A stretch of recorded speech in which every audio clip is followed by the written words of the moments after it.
everyone, once again welcome to our channel Indus Ranger, and today we will discuss on the topic of idioms and phrases. That is very appropriate topic, and so start with pen and copy. Your first sentence is to show a clean pair of heels. It means पहले हम इसका answer लिखेंगे, उसके बाद हम इसको story या किसी पर्सन से रिलेट करके इसको याद करने की कोशिश करेंगे. To show a clean pair of heels का मतलब होता है टू एस्केप, बच के निकलना या बच के बाहर आना. ठीक है, अब इसको याद कैसे करेंगे? जैसे मैंने बता दिया, बच के निकलना या भाग जाना. ठीक है, अब देखिए, to show a clean pair of heels, अपनी हील्स का क्लीन पेयर शो करना.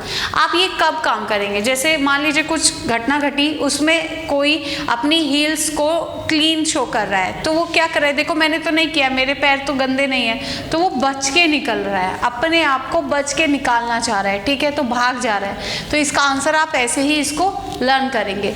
Next is to keep in abeyance. Abeyance मतलब होता है ठहराव. ठीक है, आंसर होगा in a state of suspension. In a state of suspension. अब देखिए यहाँ पे याद कैसे करेंगे? ठहराव की स्थिति में होना. To keep in abeyance. Abeyance मतलब ठहराव, ठहराव की स्थिति में होना. मान लीजिए कोई काम कर रहे हैं, उसमें ठहराव आ गया, रुके हुए हैं, ठहराव किए हुए हैं, तो सस्पेंशन में है कि आगे बढ़ें क्या नहीं. संदेह की स्थिति में होना कि आगे बढ़ना है कि नहीं बढ़ना है, पीछे हटना है. ठहराव में क्या होता है? आगे बढ़ना है कि पीछे जाना है, ये सस्पेंशन रहता है. तो आंसर भी इसका यही होगा, in a state of suspension, संदेह की स्थिति में होना. याद रहेगा. Next, draw a blank. मान लीजिए दो पर्सन है. ठीक है, यहाँ पे एक पर्सन है, यहाँ पे एक पर्सन है, उनके बीच में बात हुई, पहले बात हुई, फिर यहाँ पे ब्लैंक हो गया, फिर बात हुई, फिर ब्लैंक हो गया. तो ये जो ब्लैंक हो रखा है, यहाँ पे कह रहा है ड्रॉ अ ब्लैंक, तो ये क्या है? बात कर रहे हैं, फिर ब्लैंक कर रहे हैं, बात कर रहे हैं, फिर ब्लैंक कर रहे हैं. तो ये क्या कर रहे हैं? विद नो फेवर, फेवर में नहीं है एक दूसरे के. तो आंसर यही हो जाएगा, with no favour. Draw a blank. Draw a blank को आप ब्लैंक, रिक्त स्थान से ही याद करेंगे. रिक्त स्थान में जगह खाली बच जा रही है, इट मीन्स कि कोई फेवर नहीं हो रहा है एक दूसरे में. ठीक है, now next, put up the shutters. जब यहाँ पे पुट अप की बात होगी, मान लीजिए अगर उठाने की बात हो रही है, शटर को ओपन करने की बात हो रही है, इट मीन्स कि कुछ स्टार्ट करने की बात हो रही है, लेकिन ये पुट अप है, मतलब गिराना. पुट अप द शटर्स का मतलब होता है वेंट आउट द बिजनेस, और went out is a phrasal verb जिसका मतलब होता है एंड करना.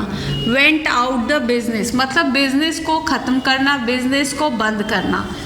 ठीक है, put up the shutter, shutter को गिरा दिया, इट मीन्स कि बिजनेस को बंद कर दिया गया है. ठीक है, now next, throw up the sponge.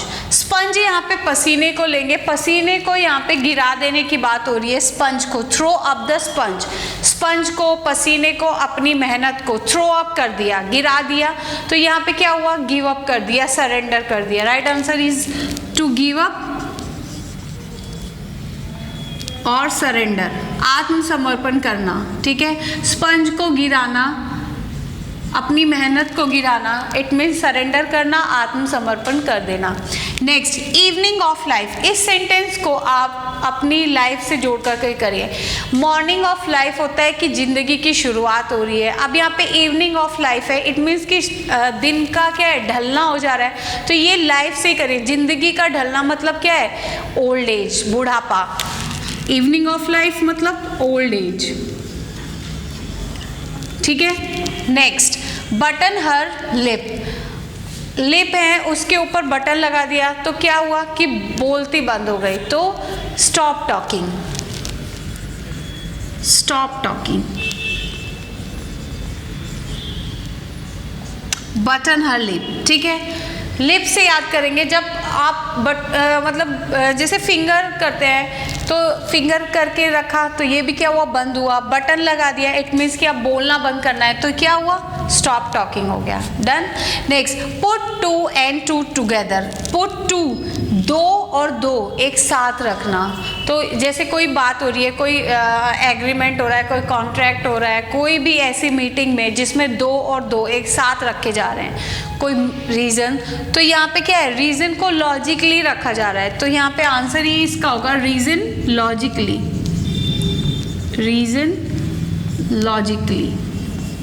अपनी बात को लॉजिक तरीके से रखना, put two and two together, एक साथ, दो और दो को एक साथ रखना, ठीक है। All eye for an eye, all eye सभी के लिए एक आंख रखना, ठीक है, सभी के लिए एक आंख रखना, ऑल आई फॉर एन आई। देखिए जब कोई ऐसा नहीं करता है तो वो जैसे को तैसा, जैसे आपने एक के ऑल आई मतलब होता है कि सभी के लिए एक जैसा व्यवहार करना, तो गलत व्यवहार करना, तो tit for tat is the right answer, all eye for an eye, tit for tat, इसका आंसर होगा हिंदी में जैसे को तैसा, ठीक है। सबके लिए एक जैसी आंख रख रहे हैं, एक तो होते हैं सबके लिए एक जैसी आंख रखना मतलब सबको समान व्यवहार रखना, ये क्या है, ऑल आई फॉर एन आई मतलब एक ही नज़र से सबको आंकना, यहाँ पे आंकना थोड़ा नेगेटिव पॉइंट में जाता है, तो इसका मतलब हुआ कि वो कह रहा है जैसे को तैसा, जैसा अपने लिए बिहेव करेंगे वैसा ही आप दूसरों के लिए पाएंगे, या जैसा दूसरों के लिए बिहेव करेंगे वैसा ही आप अपने लिए पाएंगे, ठीक है। Next, to have an axe to grind, axe मतलब कुल्हाड़ी होते हैं, ग्राइंड मतलब पीसना होता है। To have an axe, axe का काम क्या होता है, कटिंग का काम होता है, लेकिन यहाँ पे ग्राइंड दिया हुआ है। मान लीजिए इसको एक स्टोरी से सुनाते हैं, किसी के पास एक एक्स है और वो अपनी एक्स को कोई मांगने आया, तो उसने कहा कि मेरी एक्स कटिंग के लिए नहीं है, वो ग्राइंड करने के लिए है। तो वो क्या है, सेल्फिश मोटिव दिखा रहा है, थोड़ा सा सेल्फिश मोटिव मतलब स्वार्थपन दिखा रहा है, क्योंकि एक्स जो होती है कुल्हाड़ी उससे कटिंग का ही काम होता है, वो देना नहीं चाह रहा है, ठीक है। तो यहाँ पे जो आंसर होगा टू हैव एन एक्स, एक एक्स होना, एक कुल्हाड़ी होना, काटने के लिए नहीं, ग्राइंड पीसने के लिए, तो ये एक सेल्फिश मोटिव है, स्वार्थ प्रवृत्ति का है, सेल्फिश मोटिव, सेल्फिश मोटिव, स्वार्थ प्रवृत्ति रखना, ठीक है। क्योंकि अगर यहाँ पे होता है to have an axe to cut, तब तो ठीक है, लेकिन ग्राइंड थोड़ी ना होता है एक्स से, तो इसीलिए ये सेल्फिश मोटिव की ओर जा रहा है। Next, all and sundry, all and sundry मतलब होता है सब कुछ या सबके लिए, एवरीथिंग, एवरीथिंग या फिर ऑल द पीपल, सभी के लिए, ऑल द पीपल सभी लोगों के लिए, ठीक है। ऑल एंड सन्ड्री, ऑल सभी और सन्ड्री मतलब संडे में, ऐसे याद कर लेंगे, सभी के लिए संडे में, तो क्या है, एवरीथिंग है और सभी लोगों के लिए, ऑल द पीपल, ठीक है। Next and the last is alpha and omega, alpha and omega is a Latin word जिसका मतलब होता है फ्रॉम बिगनिंग टू एंड, शुरुआत से लेकर के अंत तक, from beginning to end,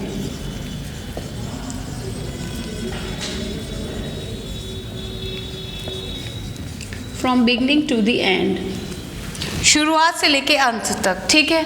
जैसे कोई भी सेंटेंस हो कि that working was continue by alpha and omega, शुरुआत से अंत तक ये काम जारी रखा गया, तो यहाँ पे आप इसको ऐसे भी फिट कर सकते हैं। तो देखा आपने, मैंने आपको स्टोरी से और किसी पर्सन से रिलेट करके आपको ये इडियम फ्रेजेस समझाया, आप अपनी कॉपी में नोट करके इसका आंसर लिख के इसको ऐसे ही लर्न करें। जब भी आप सेट पेपर तैयार करें तो इडियम फ्रेजेस जब आपको आंसर्स नहीं आ रहा है क्या है, तो जब उसका आप आंसर पा जाएं तो उसको स्टोरी से बेस्ड करें या फिर किसी पर्सन से रिलेट करें, देखिए आपको कितना जल्दी याद रहेगा और हमेशा याद भी रहेगा। All the very best, thank you.